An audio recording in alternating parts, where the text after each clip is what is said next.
going on, everybody? Back again with another quick little video. Might not be too quick.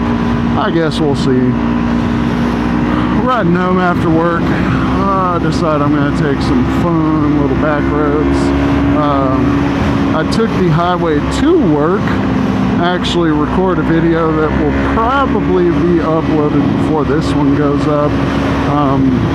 Kind of just describing the Yamaha R3's capability in or on the highway, and detailing why this bike is really not built for the highway. It is built for the exact kind of riding I am doing right now. Just some fun little back roads, some spirited driving, some fun cornering, get that, you know, race bike feel.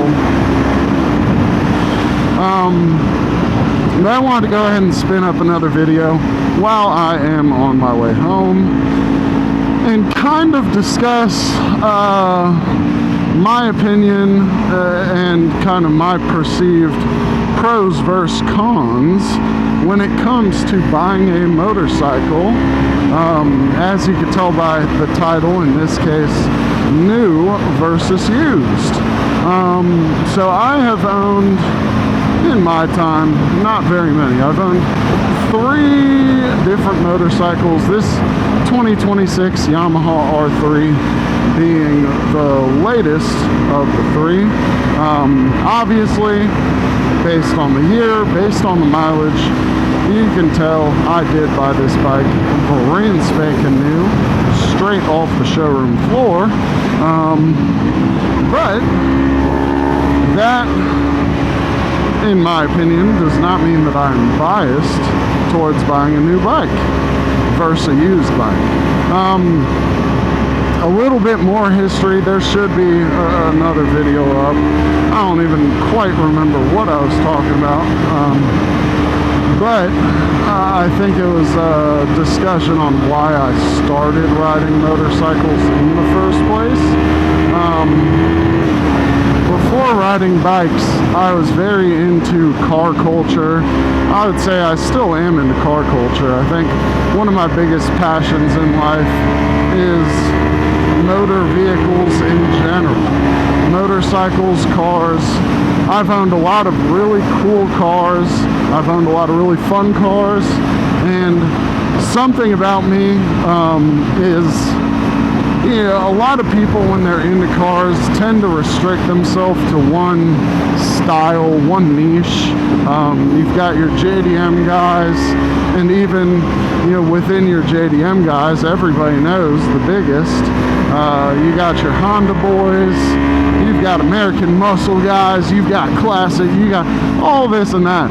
I've owned them all.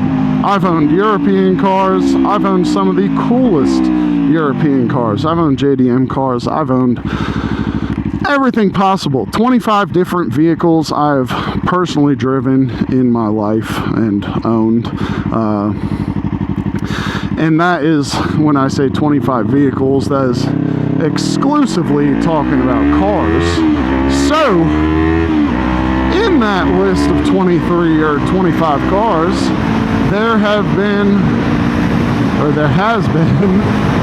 one brand new car in that list, a 2023 Hyundai Sonata, which I actually did love that car. I just got rid of it a couple months ago due to payments being astronomical on it. But all of my other cars have been used to varying degrees. So I think, you know, when talking about used versus new motorcycles, yeah, I may not have as much experience buying motorcycles, but I would 100% say my knowledge when it comes to cars 100% applies to this topic. And it will probably explain my decisions as I run through them with you on here. So, when looking at a motorcycle, I think there's a handful of things to consider. I mean, one, at the end of the day, whether you are buying a motorcycle as a toy, whether you're buying it for utilitarian purposes, whether this is going to be your daily driver or just a weekend warrior kind of ride, you, no matter what, have two options, and that's new or used, no matter what style you're looking at. And I think there's a lot of factors and decisions that go into making that choice, but I will say up front, if possible, if it is within reason for you, buying new is always the smart way to go, in my opinion. A lot of people don't agree with that. I am a strong advocate for buying new vehicles. Which, you know, again, there's a million different factors that come into play with that. One of which, the biggest, when discussing new versus used, is cost. Generally speaking, a new vehicle, motorcycle, car, whatever, is always going to be more expensive for you. Very high upfront cost, and, you know, there's a reason for that, and that's, you know, you're buying a new motorcycle and you may not know the standards to which it was built. You don't know what the practices were in the factory that built it, but you could generally assume that there's, you know, consumer protections in place that require your brand new motorcycle to be built within a certain set of tolerances, within a certain spec. So you can generally trust that you are buying a 100% reliable vehicle. Now, you know, cost is, again, the number one factor, and motorcycles, generally speaking, you can get some pretty sweet rides for pretty damn cheap. I mean, you could get, I've seen like running, driving, clean title 600s for $2,000 or $3,000. So why would I ever buy a brand new 636 for, you know, $12,000 or, you know, however much those are running? Well, here's the thing. Let's say you go out, you buy, you know, 2010 636, and you are now the owner of this bike. Oh, pardon me. You are now the new owner of this bike. You are 100% responsible for this machine. You have no clue, no matter what the guy selling it told you, you have no clue what was done to this bike. You might have bought it from the most trustworthy guy on the planet, but at the end of the day, you don't know what happened to this bike, both from the guy who sold it to you or the guys who owned it before you. It's a complete mystery. You don't know what maintenance was done on it. You don't, I mean, you truly know nothing. So you are going into this high performance machine just completely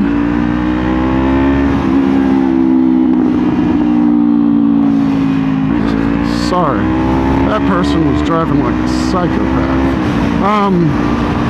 You are going into this high performance machine with a completely unknown history. Now, that's not to say that every used bike that you buy is completely unknown, but unfortunately, you never will truly know what was done on this bike. You don't know the little issues it had that might have been fixed, that were, you know, left out of the purchase, you know, paperwork or whatever. So, as the new owner responsible, if something goes wrong with it, well, it's 100% on you. Yeah, you got a great deal on a new bike, but let's say, you know, valve adjustment was never done on this bike, and, you know, valves are way out of spec, and then something goes wrong, and then boom, you need to rebuild the top end of your motor. Well, I mean, that is something entirely possible that could happen.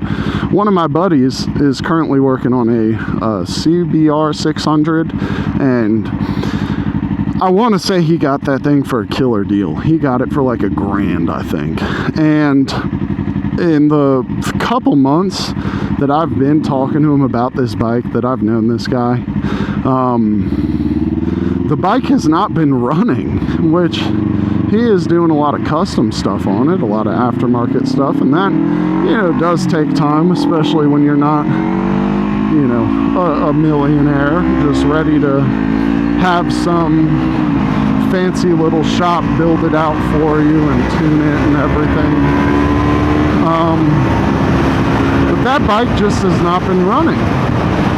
It has needed a lot of work, and he has had to cough up the money for it. So you might have saved a fair amount of money in the long run, but you know,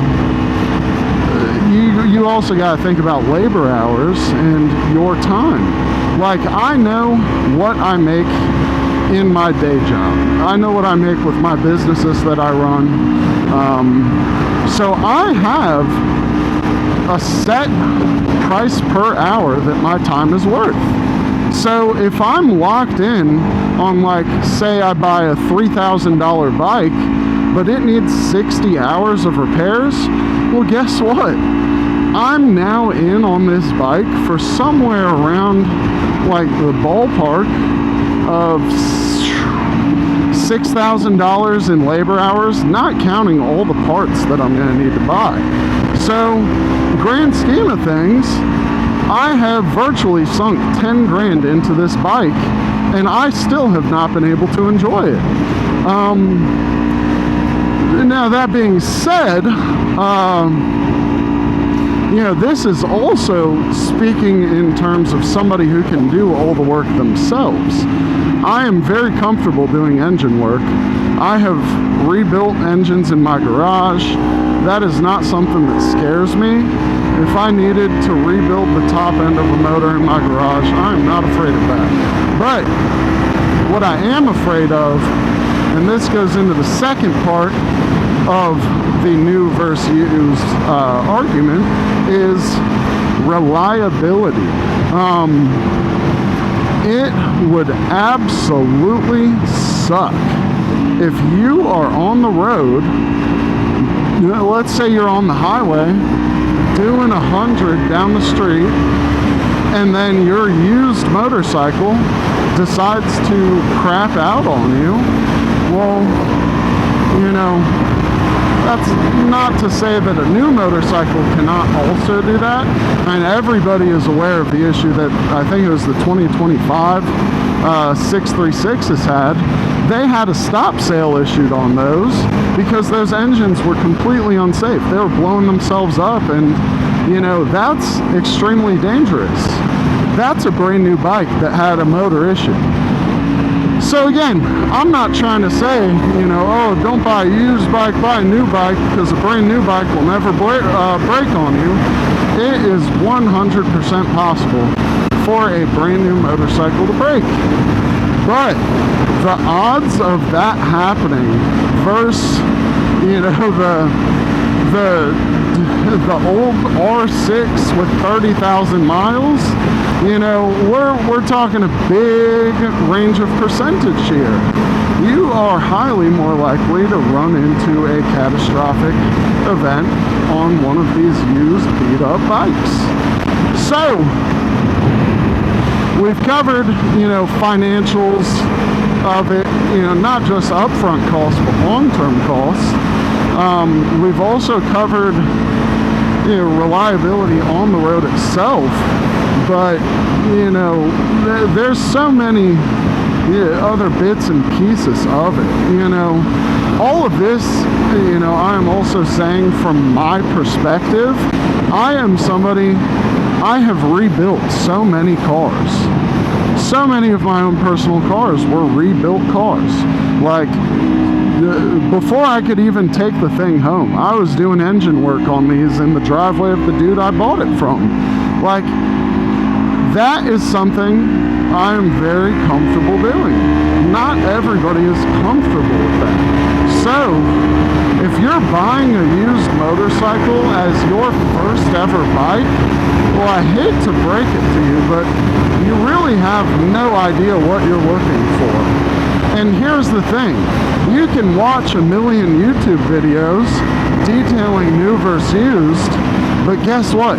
The first bike you hop on, I mean, unless something absolutely nuts happens, you do not have the experience to know if something feels correct or feels broken, right? So, you know, long term, my recommendation to everybody, just go buy a new bike. Especially if we're talking your first bike. Now, take this all with a grain of salt as well, because you could buy, you could get a great deal on a used bike that's like, I don't know, just 1 or 2 year models behind. It's got like under 5,000 miles. That's not a bad bike. That's not a bad deal. I'd take that deal. But use caution when you're buying. Think smart. You know, you got one life. I would hate for you to hop onto something unreliable, a little bit too excited. It breaks down while you're riding, you wreck, you crash, you die. So think about it.